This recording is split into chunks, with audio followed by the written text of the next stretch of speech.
Hi, everybody. Welcome in. Instant reaction. New York Giants getting thrashed by the Seattle Seahawks. I have so many thoughts on this.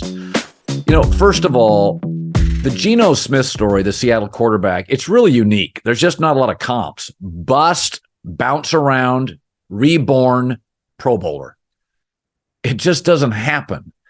And, I was thinking about this tonight, is that I think if you've listened to me for any period of time, I'm just not a romanticist with sports. I just don't care about the rearview mirror stuff at all. I want something that makes me win today. If I said to you right now, we all put about Kirk Cousins in that 12 to 13th best quarterback in the league. If I said to you now, Geno Smith or Kirk Cousins, Geno Smith is younger, bigger, more mobile, and cheaper. I would take Geno Smith. Minnesota's moving off Kirk Cousins. Geno Smith, passer rating last year over 100, this year after tonight, probably at 100. This is who he is. He grew up. So he's 6'3", 220. Kirk Cousins is about 6'3", 200 to 205. Cousins is not mobile, folds like a deck chair when he gets hit. Geno Smith is a big, strong, younger athlete, and you're not paying nearly as much for him. So it's really interesting to watch him play. You just have to erase the first go around. And a lot of people are late bloomers in life. Generally in pro sports at quarterback, you're just not granted that opportunity. A lot of people in a lot of careers, they come from a bad place, a tough childhood. It takes them a while, mid-30s, to find themselves. Unfortunately, professional sports, pro football is very cruel when it comes to quarterbacks. They want you to be mature and ready to roll at 21, 22 years old. And Geno Smith wasn't. New York just engulfed him. But what a great story he is. And again, he's a really good quarterback in the NFC. He's one of those 5 or 6 guys that, big moves, experienced, accurate. NFC's pretty weak for quarterbacks. AFC's a different ball game. NFC, you go win playoff games with Geno Smith. You cannot with Daniel Jones, who is now 1 for 12 in primetime, 0 for 7 on Monday Night Football. And I was thinking about this. The NFL, and just open your mind to this. So Brian Daboll's trapped. Great coach, trapped. He wanted the Chargers job. I think deep down he wanted Justin Herbert. He was friends with the GM, Tom Telesco, but the Spanos family chose Brandon Staley. He's trapped now. You can't get out from under this quarterback contract. They can draft a quarterback, but they have so many needs: O-line, wide receiver, tight end, maybe another corner. They can't draft a quarterback, to me, in the first round. They're invested in Daniel Jones, and Brian Daboll knows this. So teams move off coaches all the time before their contract. If you're Brian Daboll, end of the season, resign. Call your agent. I know a team that would give up a first-round pick. Maybe a couple. Think about a team that has their quarterback, has their left tackle, has their center to call the audibles, has their rush end or two, has their receivers. Oh, I don't know. The Chargers.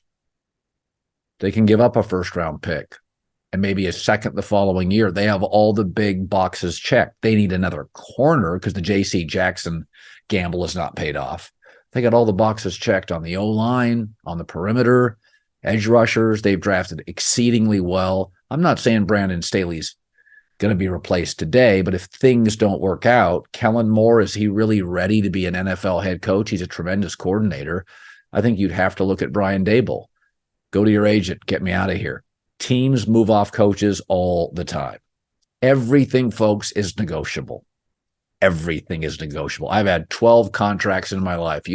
And I'm certainly not an NFL head coach. Everything's negotiable. We've seen it before, trading picks for coaches, because I think Brian Daboll is trapped. And I think he has a great reputation. If he resigned at the end of the season, put his name out there, he would have more than 1 or 2 offers. Really respected guy. And I was thinking about the situation the Giants are in. So forget the AFC, where you've got Mahomes and Burrow and Allen and Lamar Jackson and Trevor Lawrence and Justin Herbert. Just think of the NFC, which is the weaker quarterback conference. So this morning, I was writing some notes down. I went and found it. So 9 teams of the 16 have a better quarterback than Daniel Jones in the NFC. Rams, Dallas, Philly, Detroit, Minnesota, New Orleans, Seattle, Arizona, when Kyler gets back. And Geno Smith is better. San Francisco. Brock Purdy is better. He is than Daniel Jones. I'm sorry. You can say it, Shanahan, whatever. He performs at a higher level. Brock Purdy so far performs at a higher level. We all know Daniel Jones was a reach at number 6. We all know the contract was a reach. So you can count San Francisco or not. It's either 8 of 16, half the NFC, or 9 of 16. And the thing to worry about, the bottom of the NFC is much worse than the bottom of the AFC. We know the Raiders are going to get beat up and not win a lot of games. But Chicago, Atlanta, for sure, are going to get 2 of the best quarterbacks, much higher prospects than Daniel Jones was. So they'll get a Caleb Williams, a Drake May, a Michael Penix, much better quarterback talents than Daniel Jones. And those teams for 4 years won't have to pay the quarterback, so they can load up on the roster and have a better quarterback. And then Tampa Bay could fall in that. So you got at least half of the NFC that has a better quarterback. And then you have 3 or 4 teams at the bottom of the NFC, a Chicago, Atlanta, a Tampa, and maybe somebody else in the NFC that can grab a quarterback that's more talented than Daniel and load up on their roster. They're in a really, really tough spot, the New York Giants. And again, this game tonight was a blowout. So I counted 8 blowouts. And with the exception of Burrow losing to Tannehill, the other 7 blowouts were a good quarterback blowing out a weaker quarterback. And as I talked about yesterday, as this league, I said this like 4 years ago, the only downside to making this league so offensive is that increasingly there's only one way to win. You got to get the quarterback right, and then you better have a left tackle to protect him, right? Like, there used to be boxes you had to check, and we all know you need a pass rusher, a left tackle, a quarterback. But what happens? TJ Watt's great. Steelers got blown out yesterday. Why? They're not very good on the offensive line at quarterback or offensive coordinator. So, you start looking around right now, and, the Giants are trapped with an average quarterback that's overpaid and too many positions to fill on offensive line and wide receiver to, you can go again for a quarterback. I would have no problem with it. They do have their left tackle, but my guess is the Giants will win enough games in the NFC, 6 or 7, that they'd have to trade up, give up picks. Maybe they do that. But I got news for you. Chicago, Atlanta, and Arizona are not trading down if they want to take quarterbacks. I mean, these quarterbacks are really good prospects. If the Giants are behind teams, and they're mostly NFC teams, those teams are not letting the Giants, unless they give them 7 picks, they're not letting the Giants move ahead of them. A New England would for picks and stay with Mac Jones another year, but an NFC team wouldn't. What a mess. For a limited time, you can save up to 40% off on an NFL Plus Premium annual subscription when you sign up through Plus Play from Verizon. Plus Play. It is a platform where you can shop, manage, and save on the subscriptions you already love, like NFL Plus. With NFL Plus Premium, you get access to live games on mobile, NFL Red Zone, NFL Network, and more. So you can watch multiple games all at once on any screen around you for updates. Never miss a touchdown. That simple. And for fantasy players, NFL Plus Premium makes all the difference. Access to programming like Fantasy Live through the NFL Network, Red Zone for tracking player performances on a Sunday, access to live local and primetime games, access to Fantasy Plus. Just go to verizon.com/NFL to get NFL Plus Premium today. 40% off, that's 40% off an annual subscription, just $59.99 for the full season. Get it before it's gone.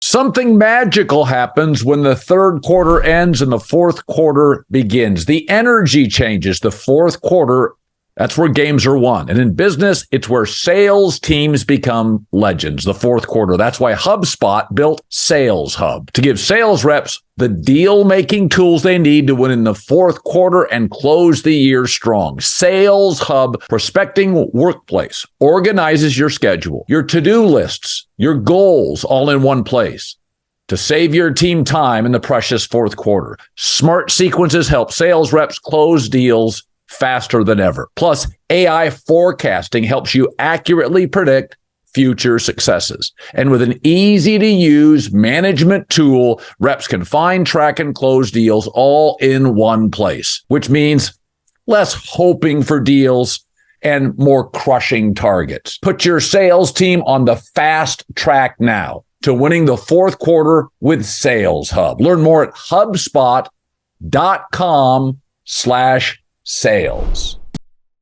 And I got to say, Devon Witherspoon, the rookie for Seattle, for years and years, pivot back to Seattle, for years and years,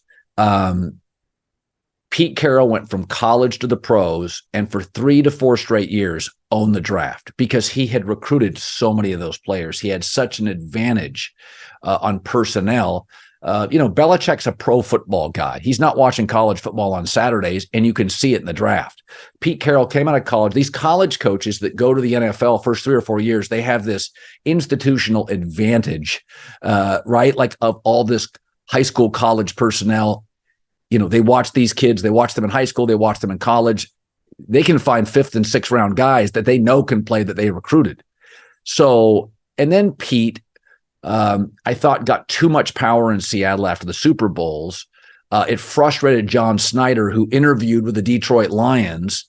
Paul Allen passed away. There was a little bit of a vacuum, a power grab, and Pete had it because he had the ring and the experience and the charisma and the brand. And so Pete had a little too much power. So John Snyder says, I'm going to go to Detroit, run it, and have some more power. Finally, they came to terms. John signed a new deal and has more power now in the draft, and they have crushed back-to-back drafts. Crushed them. And that's not a knock on Pete. Belichick's got too much power. Andy Reid's one of those guys that could have power and gives Brett Veach the room. He's not interested in it, right? But a lot of coaches, they want to stay in the draft. And I get it. Bill Parcells, if I have to make dinner, I want to be able to shop for groceries. So I think Seattle's really got it figured out. You've got the great coach, Pete Carroll, with younger players. John Snyder now has more control and say in the draft, and it all works out. So Devon Witherspoon had a night. He's the corner from Illinois. There was 2 great corners in the draft. The other was Christian Gonzalez to the Patriots, who's tremendous. He's a bigger, stronger, I think.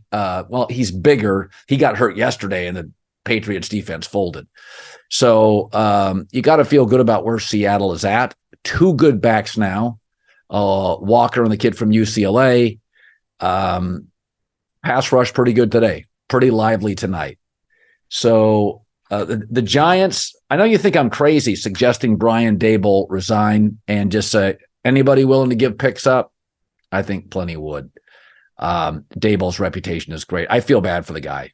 I mean, when he goes to the sidelines and visibly shows his frustration with Daniel Jones, he knows that's on TV. It's New York.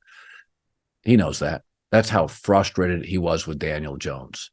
A reach at number 6. Contract was a reach, and here you are. It's a bummer. I thought, Jason McIntyre and I argued, I thought that like Josh Allen, a second year with Brian Daboll, Daniel Jones, he only had 15 touchdowns last year, but he only had a handful of picks. His passer rating went up, his completion percentage. I thought, okay, he'll make another leap this year. I didn't think he was Josh Allen. But 2 years with Brian Daboll. I mean, if you go look at most quarterbacks, like Matt Ryan got Kyle Shanahan, a lot of times it's the second year they really connect. But instead, boom, he hit a ceiling. This is what Daniel Jones is. There is nowhere else to go. And I think Daboll knows it.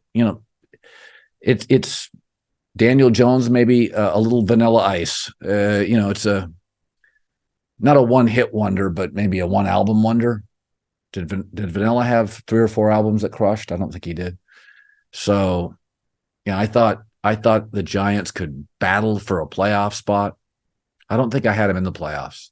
In the NFC, I had Philly, Dallas, Saints, Atlanta, San Francisco, Seattle, and the Lions. And that's where we are today. Atlanta's looking bad. Whole division, NFC South is. All right. Instant reaction on a Monday. For the record, my eyes get a little red as the night goes on, and I don't have any Visine in the house. So a lot of you guys make these comments. You think I'm out there, you know, with spleef, Mary Jane. I'm not. I don't watch games and drink. That's what people do at sports bars. I'm ready to go and locked in. Uncle Colin gets tired. I get red eyes. You guys taking shots at me. I think I'm running a saloon back here.